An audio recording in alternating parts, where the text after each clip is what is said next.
Ako dosiahnuť, že ľudia budú angažovaní? Chcete vedieť, ako sa prestať točiť v problémoch a nachádzať funkčné riešenia? Lámete si hlavu, ako zlepšiť tímové výsledky? Alebo chcete vedieť, ako môcť pracovať odkiaľkoľvek na svete a mať slobodu a ešte pritom pomáhať ľuďom? Máme pre vás riešenie. Toto všetko je možné so zručnosťami, ktoré sa naučíte v našom koučovacom výcviku. Naučite sa zručnostiam, ako sú napríklad silné otázky. Aktívne počúvať a proaktívne reagovať. Vytvárať priestor uvedomenia, kde je možná zmena. Ako byť bdelo prítomný v rozhovore. Ako podporovať rast a rozvoj vašich klientov alebo ľudí okolo vás.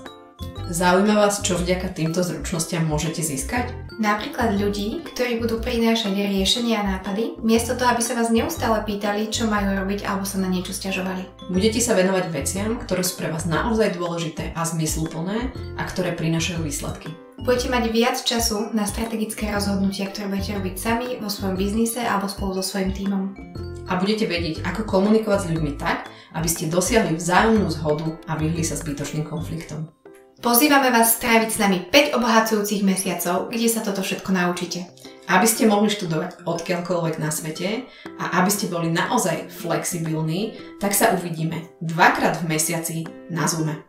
Či už uvažujete, že sa stanete profesionálnym koučom, alebo si len želáte obohatiť váš líderský skillset o nové nástroje a zručnosti, tak tento výcvik je pre vás to práve orechové.